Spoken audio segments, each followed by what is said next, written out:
I am so glad that you're joining us today here on the Focused Mindset podcast. I'm Cher Kretz, your host. And a few weeks back, I promised that we would talk about hope on a different level when we're right in the middle of a situation that's so traumatic that we're not even sure if we can see hope, if we definitely can't feel hope. It's okay for us to recognize we're in that spot. And it's also important for us to know that we're not alone. For that reason, I'm bringing in a guest, and you get to listen in to a conversation that I had recently with Corbin Dooley. Corbin Dooley can identify with the challenges that people face that bring us to the darkest of place. You see, he's a record producer and has had lots of success in that arena. But through journaling about his trauma and writing music, he now is launching his own writings into this world because he writes amazing songs. And his new single is out right now. You want to go download it so you know exactly what we're talking about because we talk about it a lot in this interview. It's called Suicide Survivors Club. That's Survivors Club. And you know good and well with that title that he gets right to the heart of the issue. Now, his entire album is going to come out in mid-August. It's called Western Trauma. You want to look that up. You want to follow him on YouTube. I'm going to leave a link in the show notes so you can do just that. Because as these songs roll out, each and every one of them are written by Corbin. He wrote them during a time when he was going through a terrible heartbreak after his mother died. And I want you guys to hear I'm not going to spoil. He's going to talk a lot more about this subject. And I wanted to bring him on because he is committing his life to helping others find light in the darkness. And let's get into it and not waste a single moment of time. Hello, welcome to the podcast. I am so glad that today I have a guest that is so unique and different than other guests we've had before. I have Corbin Dooley here. Thank you so much for joining us today. Nice to see you, Cher. Corbin, I want to give you an opportunity to tell us a little bit about what you're doing in this world. You've made such an impact in music, and tell me a little bit about your company and what you've been doing. I appreciate you having me, Cher. I am the founder and creative director of Bikini Wax Records, and which I started and today work with a few other people who we have been creating a wide variety of music, especially over the last couple of years, and now in process of releasing some music of my own under the Bikini Wax Records label. I come from a music industry background over a few decades, living in Nashville, New York, and now in Los Angeles, working at indie labels as well as major labels on the technical side, as well as on the creative and on the marketing and business side. I've been lucky enough to travel and live in a few different environments, and also I've been, as we alluded to, on radio. I was on 91X in San Diego, and I'm an alumni of KXCI in Tucson. Yeah. Well, you do have a radio voice. There's no doubt about it. It's soothing, actually. You have a very soothing Thank voice. you. It's very nice. I am so happy to have you here because music is also a passion of mine. I actually led worship at a really large church for about 8 or 9 years, and even when we recorded some albums, and during that time, I honestly can say that music hits us in a different type of place that really nothing else does. What are some reasons that you were gravitated towards the doing music?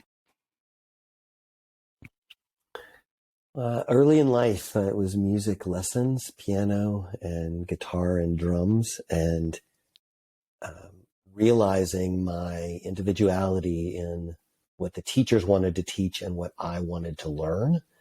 I think that was my way when I was young to learn how to survive, through different things that may have seemed important in my world, especially at the time.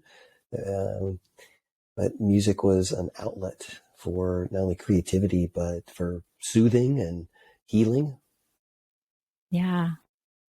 Yeah. I mean, I can completely identify with that. Is that some of the reason why you feel you've been called to start to do your own projects and your own music and lean more into that? Oh, well, thank you for asking that.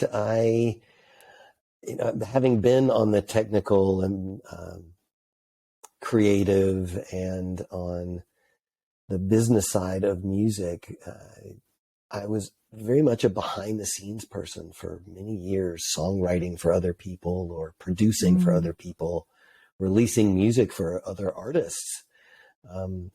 And I really understood that it was after my mom passed in late 2016, I started to journal and write. And I realized that I was picking up the guitar or playing piano and memorializing some of those thoughts that were in the journal to help me cope through her death. Mm-hmm. That allowed me to recognize again that music was a way to heal for me, to survive past Yeah. trauma. Well, at that point, back in 2016, you were simply figuring out how you needed to heal. Did you, I Right. mean, I can imagine that in those very beginning stages of healing, you probably weren't thinking anything along the lines of, oh, what am I going to be doing with this? This could become lyrics. But it was just those moments where you were healing, right? It's very true. Having been a producer behind the scenes for other people, I realized at that time, well, maybe it's time that these songs are for me to record, Right. and I'm going to sing them, and I'm going to reach out to friends to help me collaborate and memorialize my thoughts for myself. And at that time, there was a pivot in my life to realizing that my path as an artist, the light had been shown on that path, Yes. and that I should be comfortable and ready to make that choice, because it is a different choice in music to be behind the scenes or to be somebody who is out in front and connecting with people. And I realized, well, I'm going to memorialize the songs, record them beautifully. I'm a person in music and in most things in life where it's quality over everything. So I took a long time to write these songs and then curate them and then record them to the place where it was time for me to say, well, am I going to release them? Because is it something that I want to share? Because I've realized it's important for It's an me internal. because Mm-hmm. it helps my healing. Well, a few other people had heard them and said, well, Corbin, wow, you really should share because maybe this will help other people. And so that was where the moment of me saying, wow, I was really doing it for myself. As most people do, their own healing comes in different ways. And my healing came from a realization that people said, wow, you really should share these because I think people would really benefit, from the Yes. idea of realizing they're not alone. Right. Yeah. I'm thinking about my own journey of you bring me back to the time when I first heard that my cousin had died in a car accident. And then Oh, I've done over 200 grieving groups in the last year and a half since wow. COVID, because our area was hit very hard. And sometimes people had multiple family members that passed away in their home. Oh, And mm-hmm. when you were saying that, I was brought to that place where you really don't feel hope, and I feel that maybe you have It's true. experienced that time in your life where you're like, I know that hope exists at some place, but I don't see it. I don't feel it. It's not here for me now. And then to see you here today, there has been a process, a rebirth, if you will, that has had to happen in your life for you to be able to take full circle and say, I'm ready to put this out in the world. In that beginning stage of where you're at, can you remember some of the thoughts that helped you begin to realize there is light? I just need to just inch my way there. Can you remember some of the things that helped you move forward? I can, and I want to also say that thank you for understanding, and I know you have been, as you alluded to, that's intense trauma that you've been through, and finding the path to it it's so important. There were dark times, there is a history of mental illness in my family. And on my mom's side, and she struggled with depression, my entire life. And it was just so rarely talked about. I grew up in in Arkansas and then in Tennessee. And while there was just very little conversation about the topic, and the topic of mental illness in general. Part of what I realized was I guess in those dark early times, after my mom passed tragically in late 2016, the tactic that was my first survival tactic was to talk about it. And not be afraid to talk about it. And that was the biggest challenge, especially older man.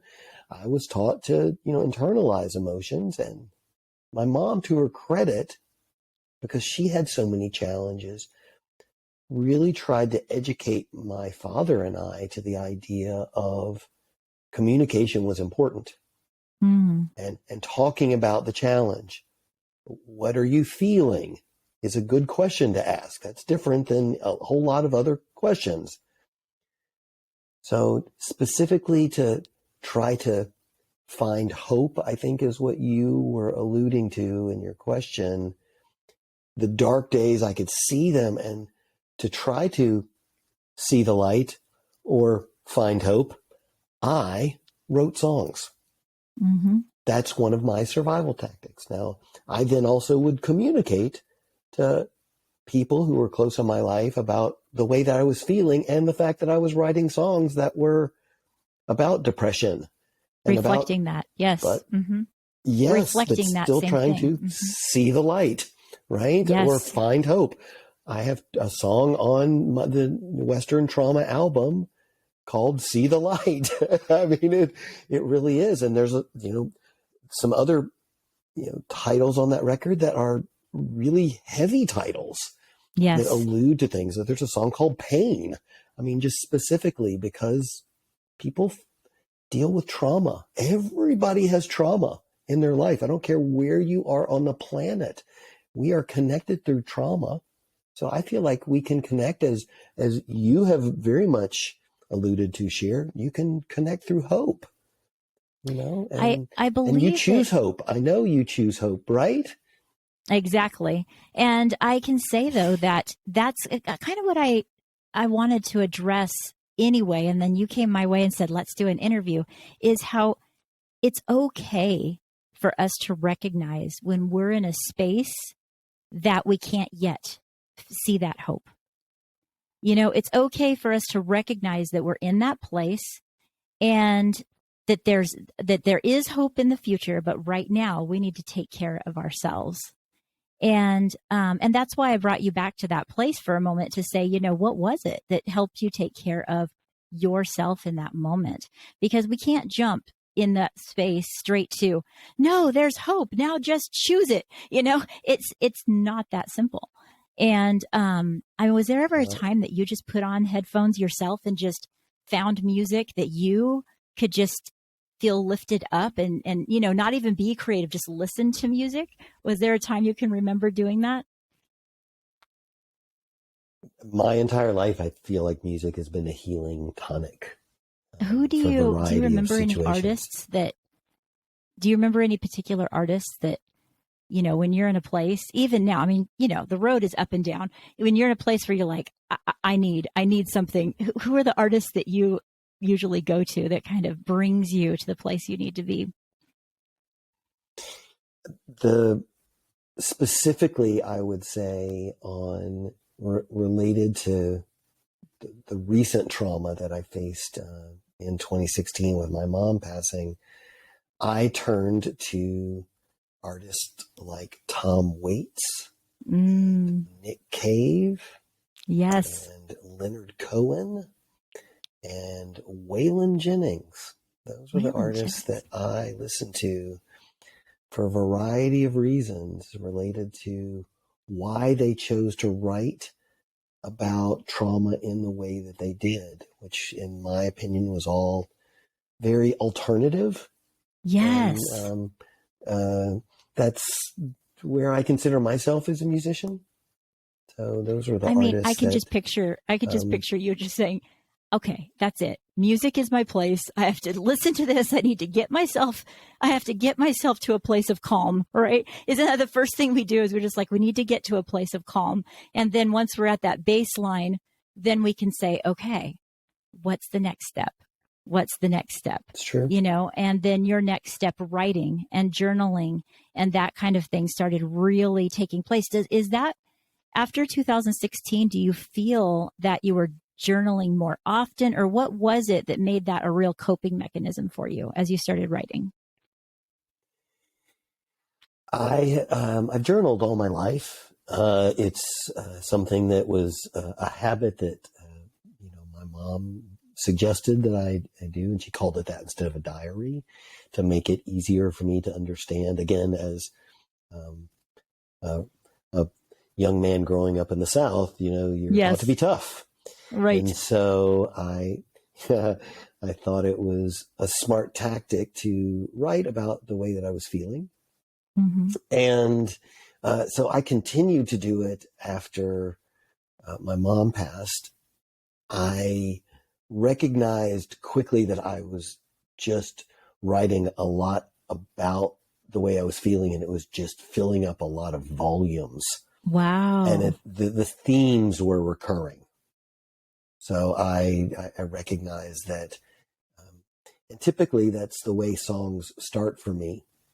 And have in the past for other artists that I've written for or produced for. I'm writing in my journal some thoughts about an experience that we had together, and that goes into the manifestation of a song.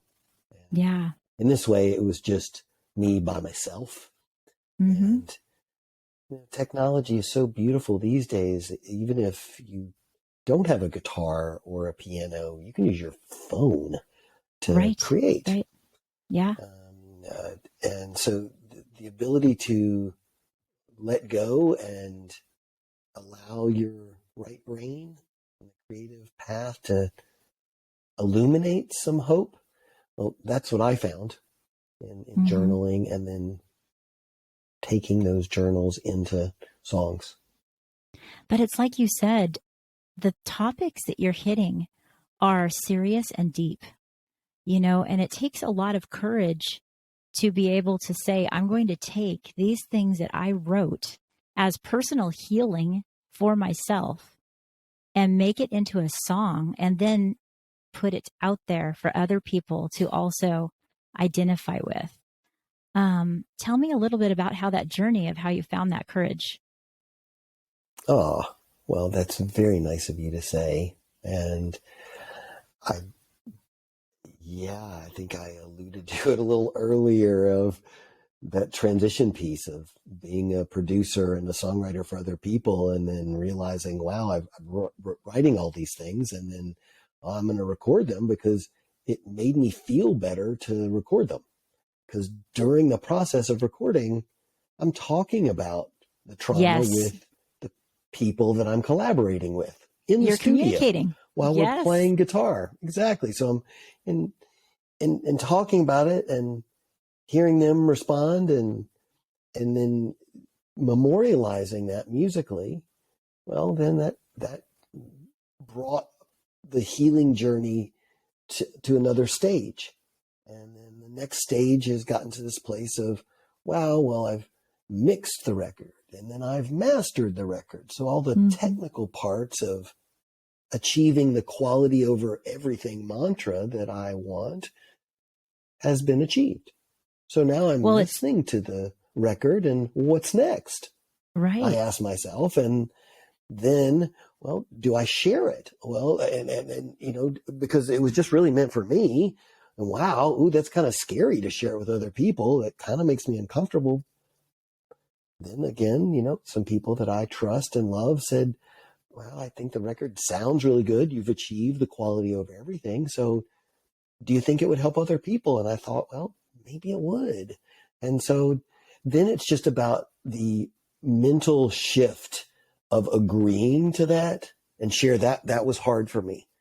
I can imagine. I will say, I've just not been used to being the person, you know, who's going to step out. I like being that wizard, the technical guy behind the control board, you know, doing the stuff for other people. I've just done it my entire life. And I liked that role. And I've been lucky to work with some amazing, you know, very successful artists. I also like being way behind the scenes. And now this is, it's super personal. It also feels like it's where I am in my life. I'm ready to do this because this is what I'm meant to do. It's my purpose in life is to be able to help others heal through my music. Yeah. It's interesting because hopefully I was wondering, encourage other people. Yeah. And that really is what it's all about anyway, is helping others, whether you do it on a large platform or a small. But I'm wondering, you keep mentioning sharing these songs with some people that you trusted and getting feedback.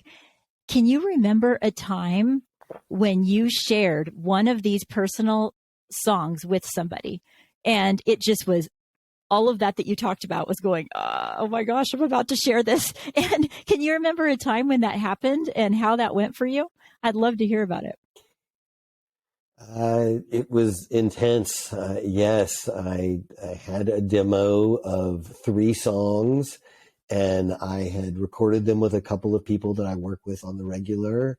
And, you know, they were sketches, so they didn't sound fantastic. But then I shared them with a friend who creates with me, but he also does a lot of work in finance. So he lives most of his day in, day out life, you know, in his, I would call it the left brain world. And he's very successful in that. He's also a great songwriter, you know. But I shared these with him and he hadn't heard them. And he was, he got very emotional with me. And he is a sensitive man, but he got emotional. And I realized, wow, that was the moment. It was I call it the tipping point.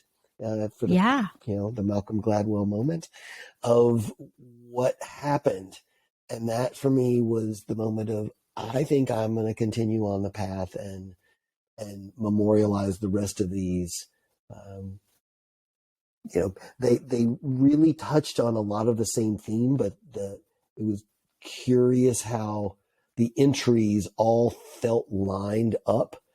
And there were 14 songs on this album and 13 ended up making the record, and they literally are almost in my journal as 1, 2, 3, 4, 5, 6, like that. Wow, you're kidding me. Because it was just one of those periods where it was, you know, a 4 to 5 day, just very fast experience of writing them all. And they just, I think a lot of musicians talk about the aspect of the way that music just kind of pours out. And, you know, the melodies come and it just is, and I'm a person who hears the melodies and then I, you know, take the guitar and the piano and I memorialize them, have a sketch, work on them a little bit more. And then I try to send them to a friend and say, hey, what do you think? Well, and I mean, I'll there's say, no hey, Dawn, what do you think? right. There's no risk at all in doing Yeah. that when it's somebody else's stuff. But when it was your own and you gave it to that human that you've been working with, it was the look in his eyes, right? I mean, you knew right away, like, oh my gosh, this just touched his heart. It made a very, an impact. And it made Wow. me feel like, wow, I should continue to do it. And I also think at that point, it probably was personal for me because he knows me. Yes. The first time that someone heard the music who did not know me has been rather recent. Okay. And I am receiving a lot of the same response, which is that I think that there will be people who will benefit. Yeah. And that you made a good choice to not just keep it to yourself.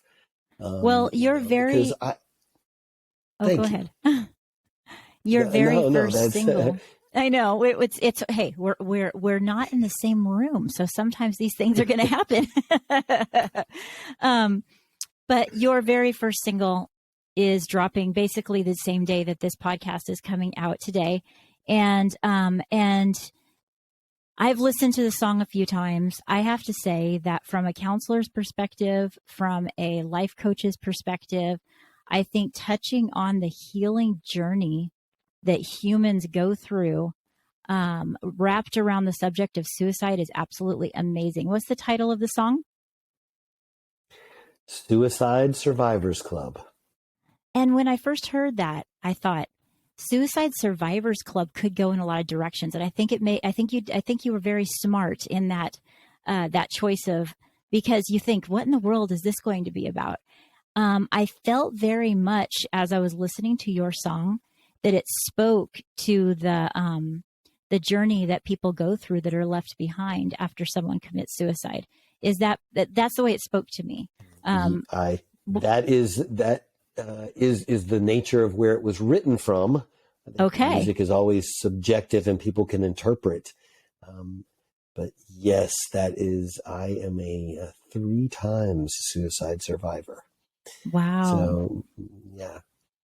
I think that there needs to be more people that are willing to speak of that in the form that you are, of calling it survival, because I think that there's so many people, and for somebody that's been through it like you, and also for those that are trying to support people that have been through it, because they don't understand that it feels like survival. It doesn't feel like, oh yeah, I was someone left behind, they're left behind, now I'm moving on, mourning. It's a different type of mourning. This particular song being the first one that you're releasing, how was it? You spoke a little bit, and I didn't know this, that it's basically in order somewhat, but how is it that you chose this particular song to launch? Because it is a huge subject. Thank you. And I would say that the title of the song being Suicide Survivors Club, when I was asked if there was one song that encapsulated the message of the entire album, what song would it be? I said Suicide Survivors Club. Mm-hmm. And the record starts with that song and position 1 and ends at song number 13 with a song called Survival Tactics. Yes. Which is a song of beautiful hope that I feel like is a great way to end the record. Well, when I get the full record in my hands, I'll tell you, I probably would have, this is what I would have done. If I was able to listen to that single, and I love it. And I encourage everyone to download it. It's going to be something that can speak to so many hearts. But if I would have had the whole album, I probably would have been that person that listened to the first and then snapped all the way down and listened to that last one, because I'd be like, oh, I want to hear this last song. So I'm sure that each one is going to have that impact. But when we're unpacking this song that people can find right now, you start by talking about courage. You open up the whole song by speaking about courage. Is that something that, why is it that you chose that as the opening? Because for me, music, it hits you. You don't have to say much. But like you said, the mind is much faster and works so fast. And right away, images will fly in your mind just by one line. And I feel like that opening line did that for me. Or I was like, wow, yes, it takes a lot of courage. And I did. And so share with me, how is it that you chose that? And what does courage mean to you? I'm glad that the aspect of that line was impactful for you. And that line, it's very simple. Keep your courage up is my self, and I'm on that microphone and I'm saying it to myself. And this is what I encourage other people to do. It's something in the darkest times. If you can keep your courage up and you can use that to think, well, I'm going to do it. Well, then you'll be able to face all of those pivots in life. That sometimes those pivots lead to trauma. Mm-hmm. But if you hold yourself and believe that you will be able to persevere, well, I believe you will. And that for me is the meaning behind courage. I had a parent sit with me not so long ago, and they told me that it took every ounce of their own courage just to be able to show up at the meeting with me. Just to show up. And I told them, it's amazing that you're here right now. And I think sometimes we need to understand that it's a series of small steps.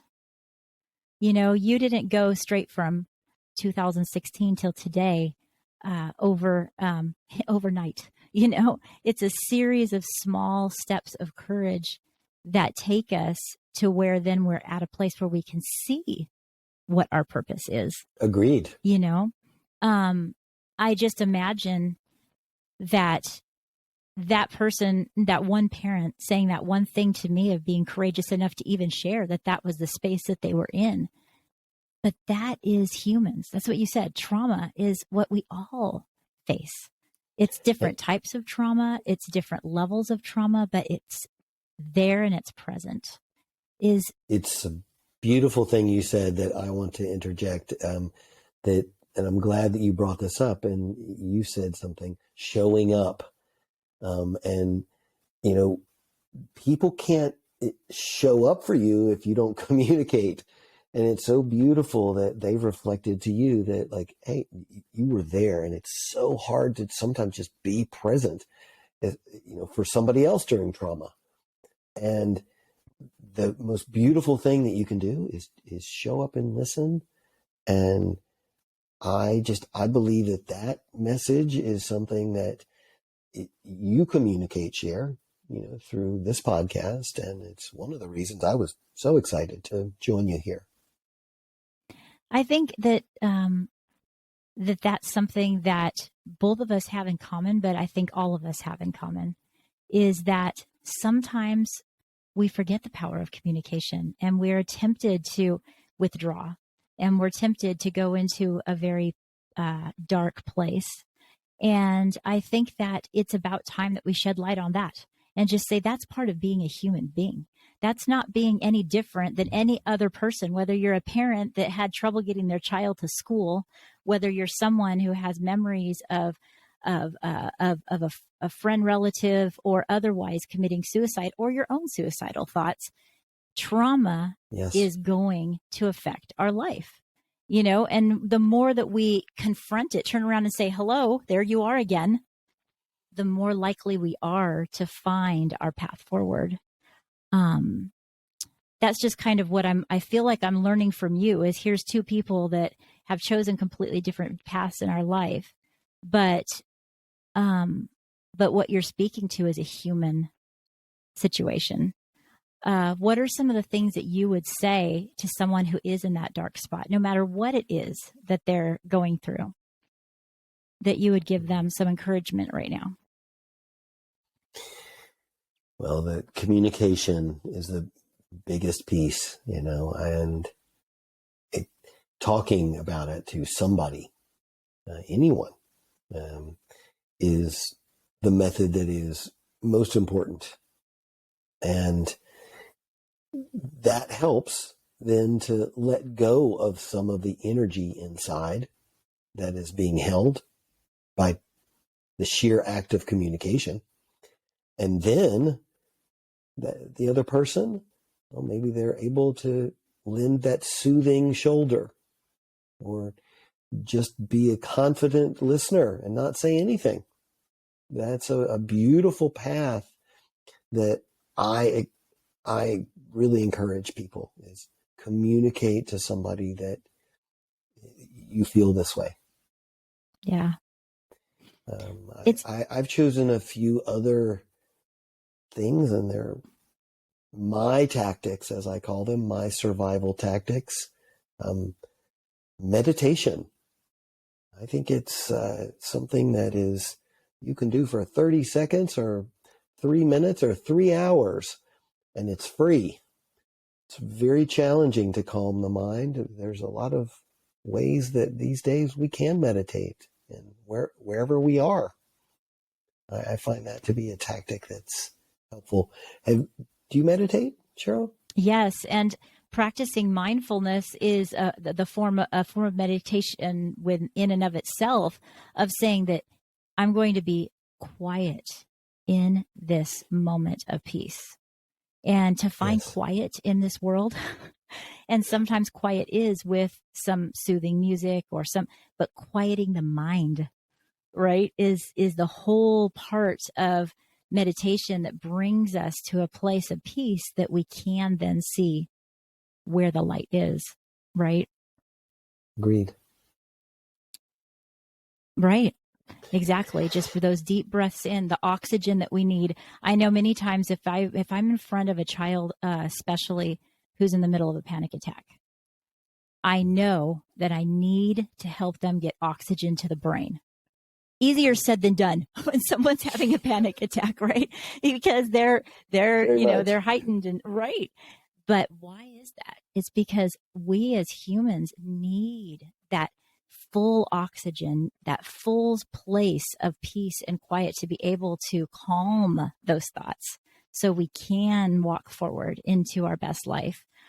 So meditation, it's a huge part of it.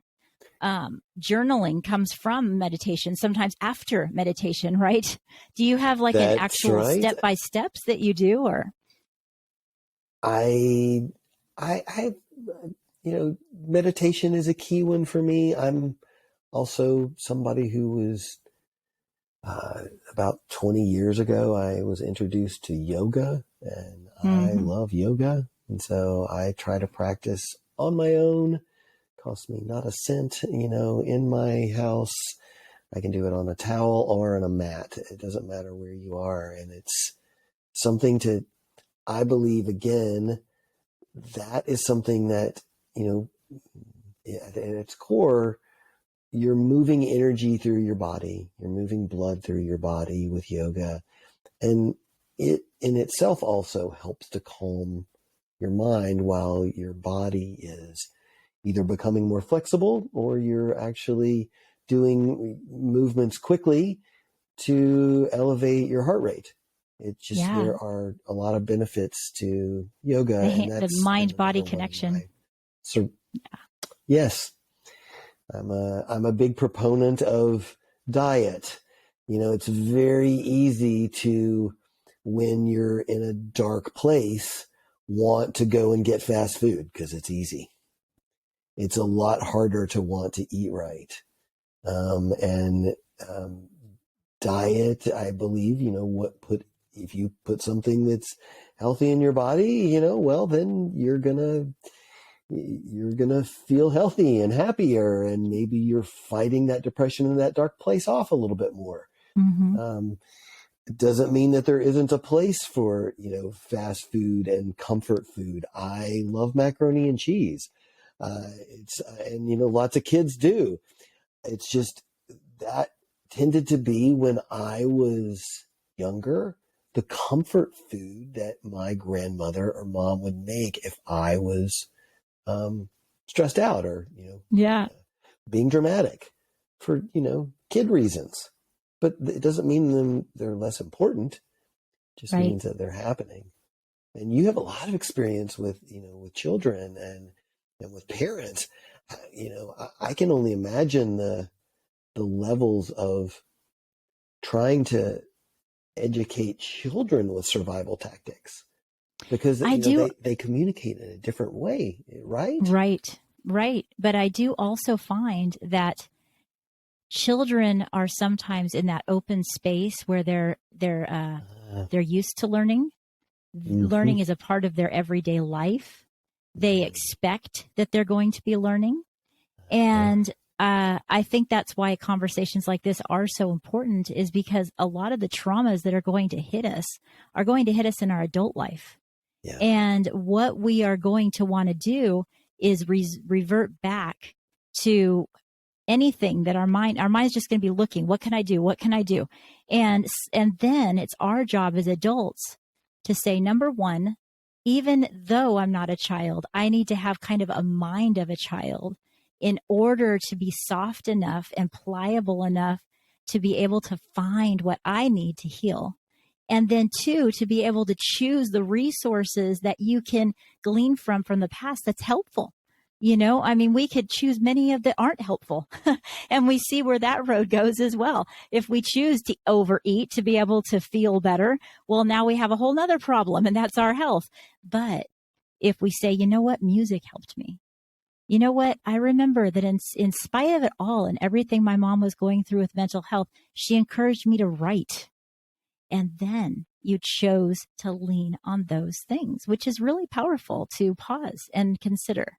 Because if we want to find success, and and scientifically success is attached to our levels of hope, we need to be able to deal with trauma in a healthy way. We need to find the way to do that as adults. So in your question, roundabout way, working with kids can be tough. It can also be easy because they're pliable. They're just like, oh, well, what can we try? We're going to try breathing. Let's do it. We're going to try writing. Let's do it. We're going to meditate. Sure. So how about we take that on? How much quicker can we heal when we say, all right, let's just try. Let's try some healthy steps. Yep. I agree. So, you've touched on Sorry, all got a of bit these. of a tangent there. No, it's amazing. The thing for me was the idea of, the survival tactics, and you've listed them on how they, the differences are maybe, but then how some of them are exactly the same, regardless of how old you are. Regardless of how old you are. Exactly.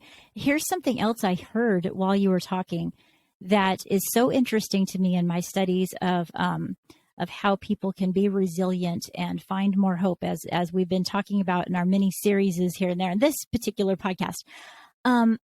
There's certain things that we have that always work well.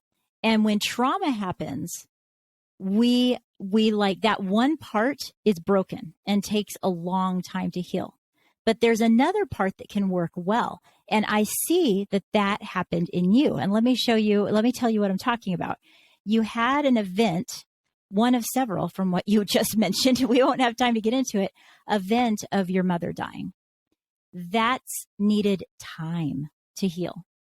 But what you did know is that you know how to do the music industry and how to help people with music and how to touch people's lives with music.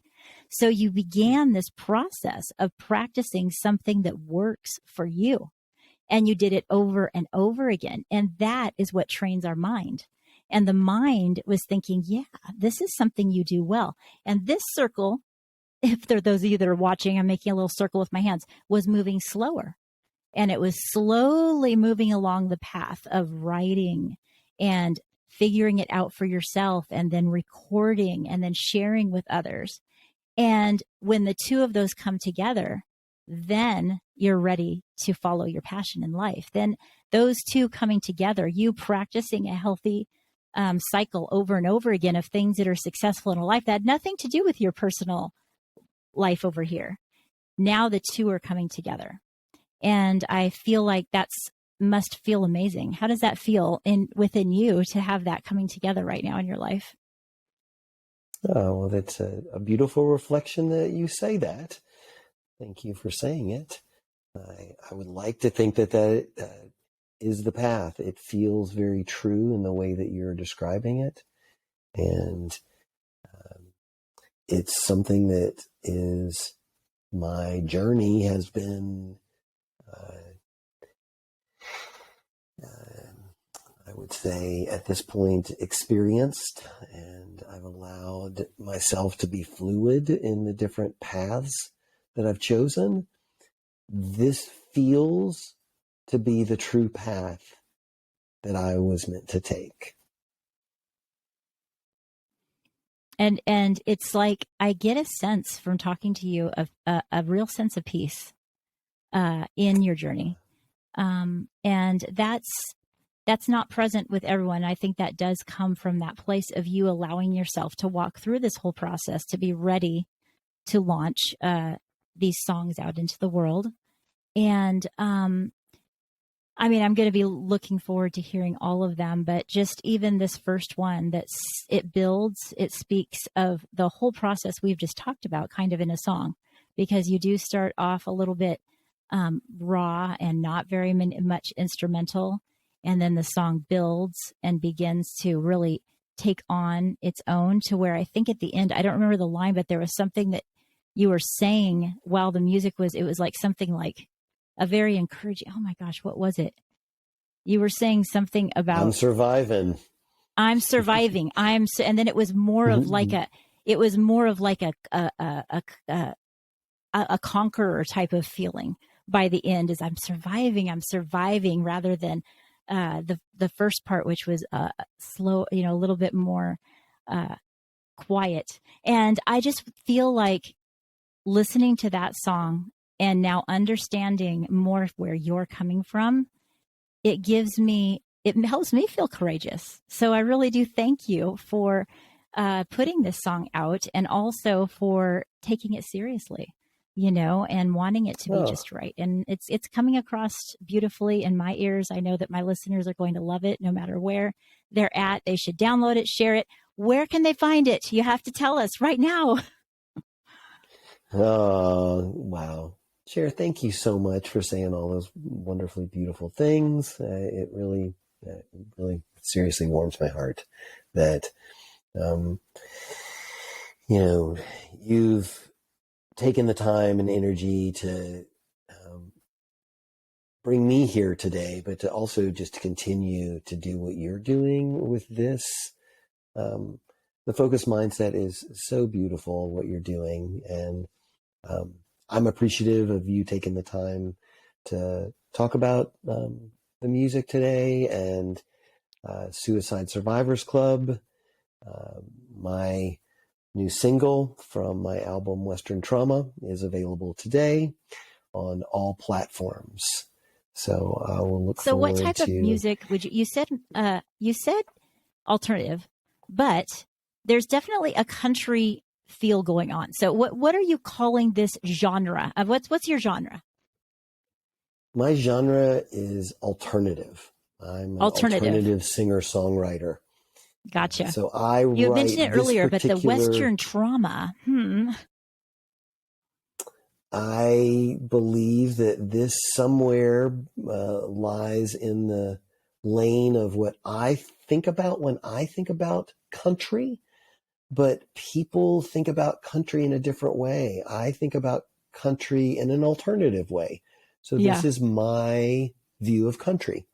And a lot of people thought, well, it sounds more like old school Western. And that's where the title of the record came from, is Western Trauma. Okay. So, see, I was wondering about that, because it does have that feel. It has a very not old, but like a very seasoned type of feeling to it. But my favorite genre is alternative. So I was like, oh, this is this is alternative right here. But the new Western, the music that's coming out of country recently has been a lot more influenced, I think, by alternative. So I think you're right in the fact that it can either, actually it could be on either radio station and it would fit right in. Ah, wow. Well, you're kind to say that. And I so appreciate you, again, having me share. Thank you so much. Well, I'm glad that you were here. We are going to hear more of you. Such a unique story of, like we've had a few others on this program, of trauma to triumph. And even though we are all a work in progress, and we're going to continue to see where your life takes you on your journey, in this moment in time right now, I'm glad we got to pause and see where you've come to where you are now moving into a whole new place in your life, launching this amazing project. Western Trauma is going to, I don't know when the full album is going to be, but I know you guys are going to be coming out with more and more singles until they can have the full 13 songs. That's what I'm after. But right now, hop over to wherever you get your music and download the song, because you will not regret it. You're going to love it. I know that I got it on SoundCloud, but I'm sure that we can hop on all of the major places to get music, right? Spotify, Apple, Tidal, YouTube, all the lovely platforms. It'll be there today. All right. So I'm going to leave in the show notes all the information. In fact, a link that you guys can click right over to the YouTube if you'd like. And again, do you have any other last things that we've missed that you would like to say to people that are building up their hope right now in their life?